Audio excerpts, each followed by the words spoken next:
Hey everybody, welcome back to DJ Tutorials. This is going to be a tutorial on smoke simulations in Radeon ProRender. So I'm going to be showing you how to basically run a scene similar to what you're seeing here. I'm not going to show you how to do the spark effects and some of the other transition effects. Those will be handled in a later tutorial and would be more generalized for Blender. So make sure that you're subscribed to the channel so that you can see when those new videos have been released. So just so you're aware, I am using the weekly development build version 3.3.5. So if you're not a member of this GitHub, I do recommend doing that because you do get these really cool development builds which help out immensely. The newest builds usually have some really great stuff. So that's the one that I'm using. And you'll want to make sure that you download whichever one is your operating system down here and make sure that you install that. Okay, so now that we're going to be inside of Blender, and just to show you briefly what my scene looks like, I have right now the rendering is going on over here, and you'll see that it goes black after a certain amount of time. Go into your preferences over here, and I'm using the GPU, and for some reason, the GPU is not able to do the denoising properly. So if I go down to the viewport and preview sampling and you take off the viewport denoising, it works just fine. And we're also going to take off the upscaling as well. So there's just a couple issues with that right now regarding how the viewport is doing that. So just remove those things and it'll work just fine. So if we take a look at this, you can see that I have some text here. And there's a cool emission effect that I have there, so it has this neat reflectivity off the ground. I have a PBR texture for the ground plane. And if you don't know how to make text like this, I do have a tutorial series that you can check out. I'll put a card in right here at the top right. You can check that out and make something really, really unique for your own smoke simulation if you want to do exactly what I did here with text. I have a couple lights and a ground. Pretty simple, and I'm not even really using an HDRI background. I am not using any environment lighting as well at all. I'm just using these. So that's basically the setup. So what we're going to do here, and I would recommend that you make sure that you watch this part because even if you're an experienced Blender user, you might not realize that there's some issues with ProRender. So I want to make sure that you are aware of some of these issues with the smoke simulation. As of this build, it might be fine in the future. So we can't use fire. We can only do a smoke simulation. That's fine. It will do what it needs to do. You can create a particle system to make the spark effects that I showed, and I'm not going to be going into detail how to make everything that I did here. I will be doing some tutorials later that will show you how to make everything like I did in this scene. It will be basically how to do an entire smoke simulation scene that looks cool like this. I will be doing that, so make sure that you're subscribed so that you can see when that comes out, and that'll be sort of universal for any render engine. But for this one in particular, for ProRender, there are some caveats on what you can and can't do. So fire doesn't work right now, as far as I can tell, and you can't really do a lot of customized stuff with density. You can change some of the density parameters, but you can't take the density information and multiply it and do some really neat effects like you can in cycles or something like that. There's just some limitations right now, but that's okay. It still looks pretty good, and you can use it for a lot of projects, and it renders very, very fast. So let's first start off by going over here, and we're going to add our smoke simulation. So if you select your object, you could have just a cube here or something like that. Hit F3 and just type in quick smoke. And once you do that, you'll see that this bounding box shows up. And you can see over here in the tree, it says smoke domain. And it has basically taken your text here. And if we go over here to the physics tab and we pull this open, you can see that now you have a fluid setting, flow, smoke, inflow. Okay. And the domain here, if you look at this same tab, the physics properties, you can see that it's a gas. We have some, information that's been put in here, and I'll go over some of this stuff very, very briefly. So if we go to frame 0 and we hit play, you can see that there's already a simulation that's happening. So that's why it's called a quick smoke. You already have some smoke that's happening here. Really, really cool. Now, what we want to do, if we want it to look like the render that I showed you before, what we want to do is we want to change a couple parameters. So what we're going to do is we're going to change inside the settings here from inflow. We're going to just change this to geometry, which is basically going to say, hey, take the geometry, and that's just going to be the smoke. It's not going to keep adding more smoke to the scene. It's just going to poof out, and then it's going to eventually dissipate. And if we go down here to flow source, you can see that it's set to mesh. Surface emission, you can leave this at a 1.5. In the rendering that I showed in the animation, this was set to a 4, so you can kind of play with this and see what you want to do. For volume emission, I'm just going to put a 1 in here. And a weird thing with the simulations, it doesn't always update in the viewport for the replay. So sometimes you have to like go to frame 0 and just on the resolution divisions, just click once or twice on here or on anything else, just, to reset it, and it will then do a new simulation for you. So if you find that you're not seeing an update, that's probably the reason. But you can see there that after we did that, you could see that the smoke kind of dissipates. So it poofs up and then it goes out, and then there's a little smoke left over from the heat, basically, from that object. So pretty cool. We already have something that's fairly usable. Now we could just say, cool, got it, we're done, let's do a render, but this is not quite what we want it to be. We want it to be a little bit more detailed than this. You can really see the resolution hashing right here. You can really see that it's not very detailed and it's kind of not great. So we're going to add or change a couple things about this. So we're not going to go too far into detail here on all of the stuff that's in the settings. I'm just going to tell you some basic things to hit so that we can just kind of move forward. We want to add some what's called vorticity. So if you go into gas here and you go down to vorticity, this basically adds turbulence. It adds like some variance to how the smoke is sort of moving around. You want to be careful with this. If you go too high, it can get really crazy. So we're just going to add like a 0.1 or 0.2 just to make it a little bit, just to add a little bit of vorticity to it. So if you hit play here, you might not see much of a difference. That's okay. It's still very, very, and you can see there, like it's quite a bit different. It already has quite a bit of swirling and all that going on right here. And it might even be too much, but let's just leave it as it is. Once we increase the resolution and take a look, we'll be able to sort of like see what's happening with the smoke then. We're just setting up our basic stuff here. We're not going to worry about fire. Noise, we'll talk about that later. And we're not going to really do any dissolving stuff here. Don't worry about this here. And under cache, this is where we can set up a couple parameters to make things flow a little bit easier. Pun, I guess, intended. I don't know. Let's change the n to 100 here, and we will take the timeline here and stretch it out. I don't have the keyboard presses on because this is all pretty basic stuff. You just use the middle mouse wheel to sort of grab this and move it around here. And so we just played that there. It's looking okay. Let's add a little bit of resolution to this. So let's change this to a 64. And depending on your CPU, this will get a lot slower as you increase this. So just stay low for now. And then we'll change things to a higher resolution once we start to finalize things. So let's go ahead and hit play here. And we can see a little bit more in detail what's happening with our smoke simulation. So there it goes, it poofs up. And you can see that the vorticity is allowing it to sort of linger a little bit down in the bottom. And it still goes up. It still goes, up towards the top here. But there is a little bit left over because there's a little bit of swirling going on. Just to give you an example of the difference here, if I go in and I remove the vorticity, and let's play that again, it'll be more like what you see in the animation that I did where everything just kind of goes up straight and there's just a little bit left over. Here you can see how much less there is. So that's basically what the vorticity is adding. And as we add more detail, you'll see if you kind of want that or not, okay? So from here, let's go ahead and save our file.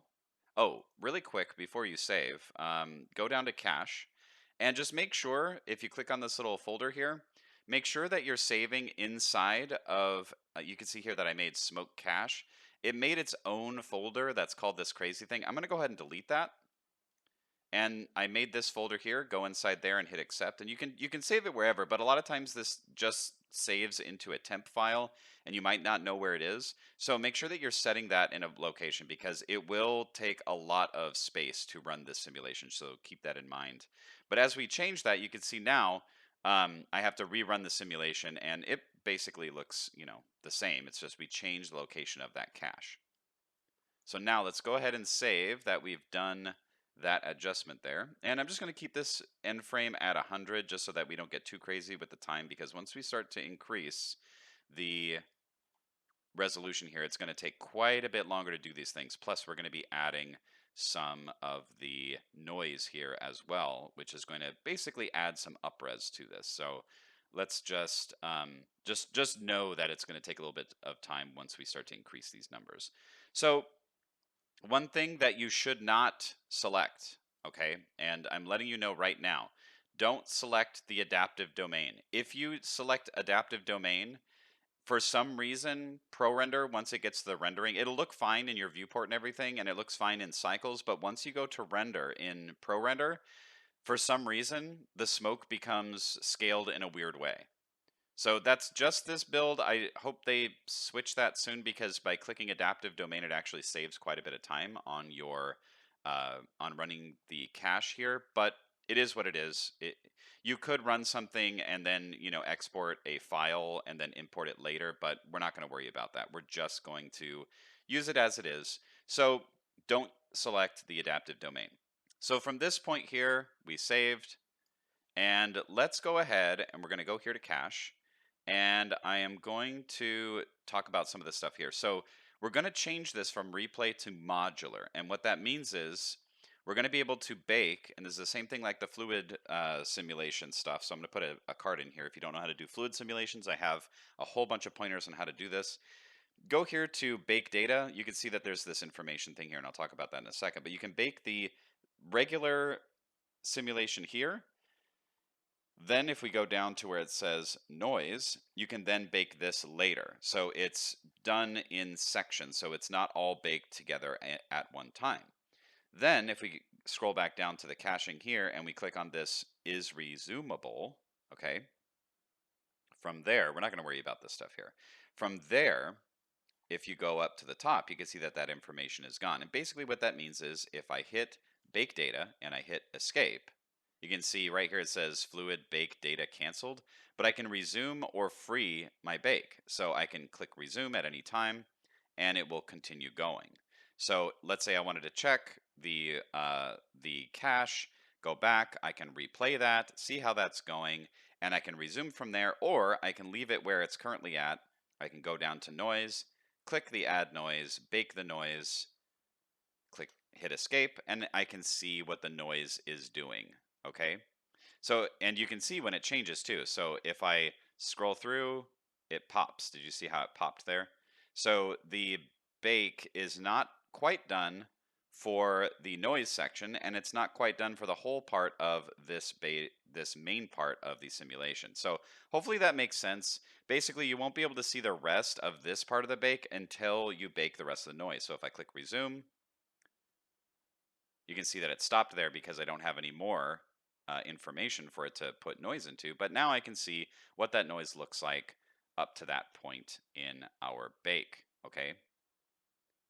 All right. So let's free the noise. Let's free this bake. And on the render that I showed you, I used a 256 setting for the resolution divisions. If you want a very, very detailed fluid simulation for this smoke, you'll want to go higher than this, like maybe 312 or 412 or something, but it does take a long time. So I'm just going to type in the 256 for now. I'm going to save. And we're going to bake this for this setting here. And just so you know, that's only half of it because we're going to be baking the noise afterwards. So this is only the first half, so we can make sure that this is working out the way we want. Then this part right here for the noise, it's going to add time as well. So just be aware that this might take some time. So I'm going to go ahead and hit bake and we will speed up this part. Okay, so it just finished and we can take a look and see how it's coming along. Press play here. And you might not see anything because down here we have the noise selected. So if we click that off, now we can actually see, if we press play here, we can see our super awesome smoke simulation. Look how neat that is. So from here, we can actually go ahead and start to render out our smoke simulation, but I want to add a little bit of the upres factor here with the noise. So let's go ahead and save our file here. Go back to the beginning, and we're going to add a little bit of noise, and you could change this. You can make this a 1, so maybe we don't need a whole lot, so maybe I'll just put a 1 in here, and we're just going to leave everything here the same. Scale... Let's see. Let's make the scale actually a little bit smaller. Let's put a 1 in here, and I'm going to save this. And let's bake this noise. Okay, so there we go. Now we have a little bit of noise, and if we turn this off, you can see there, and if we turn it on, you can see that it's added just a little bit of noise throughout our smoke simulation. Now you can turn this off, turn it back on, change it.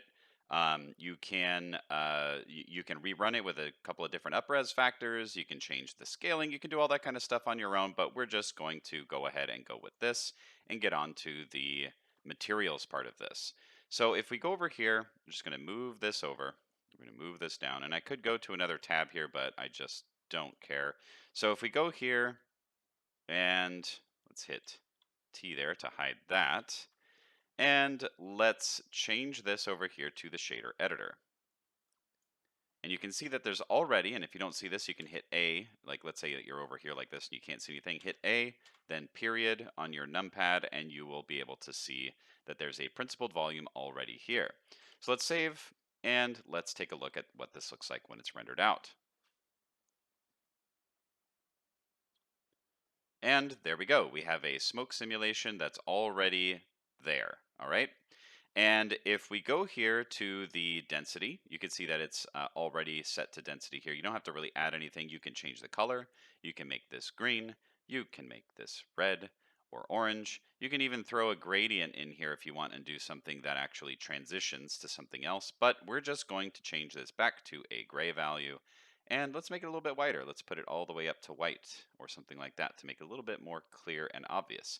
You could make this black, which makes it kind of hard to see. So I don't know why you'd want to do that. But like I said, you can't do anything custom.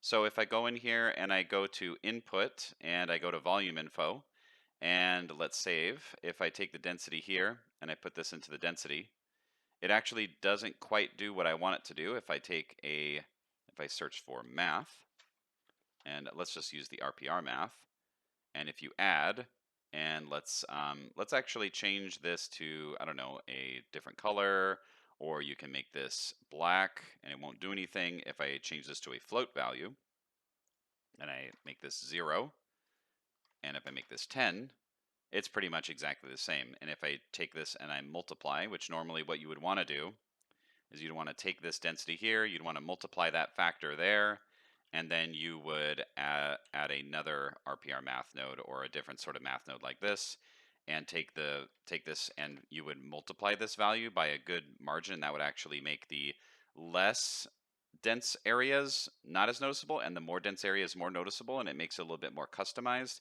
But as you can see, there is no change as we do this. There, for some reason, nothing happens. And if I do a search for a regular math node instead of an RPR math, and if I do the same thing, I take this, put this here, change this to, let's actually make this solid over here, make this into a multiply like so, and duplicate this and change this to a 50, for example, and put this up here to the density there, and take a look at that, you can see that there's no change, okay? So for some reason, math nodes just don't work with this density volume information here. But if you take this and you put this up to like a 10 or something, and we take a look at this, you can see that the density has increased. So if I take it to a 50, for example, it should be much more thick, the smoke, okay? And you can see the reflection of the lighting effects onto the smoke there and all that business, okay? So let's just put this back to like a, I don't know, 5 is okay, I guess. And what I did in my final, instead of doing a baked in transition effect for the smoke, what I did was I just animated the density. So from about like, 20 frames to the final frame, I just right clicked, insert a keyframe, and then went to the final frame, and then made the density a 0. And if we go into the rendered view here, you can see that now the smoke is not visible, but if I go back, you can see the smoke, and if I go to anywhere in the middle, it is transitioning to a not so visible smoke effect. It just sort of dissipates as it goes away. Okay, so that's how you can animate that smoke away instead of using a baked in version. Right, where is that thing? Dissolve. Okay, so I didn't use a dissolve here. Now, like I said, when it comes to the fire effect, you can try all you'd like, and if you put the black body intensity up to a 50 or something, what you'll see is that the actual smoke itself is what is actually being illuminated, or having, if I change this temperature here to a 5,000, it will make a little bit more sense. So you can see that under a 5,000 temperature, it's more white, and for some reason, the smoke itself is becoming the emission instead of the fire. And you might say, like, oh, well, you didn't run a fire sim and that's why. But if you do run a fire simulation, as far as I saw, it doesn't actually render out the fire. So to save us all some time, I'm just going to ignore that for now, and we'll just set these, whoops, back to their default. You can actually right click all these and you can reset the default value right there. Okay, so then all you would need to do is make sure that under your samples you have the right amount of samples. So what I did for the final is I set this to, I think, a 32, and this to a 256. And for the quality, I popped this down to a 5 just so I can save some time. And what you could do here, I'm going to save.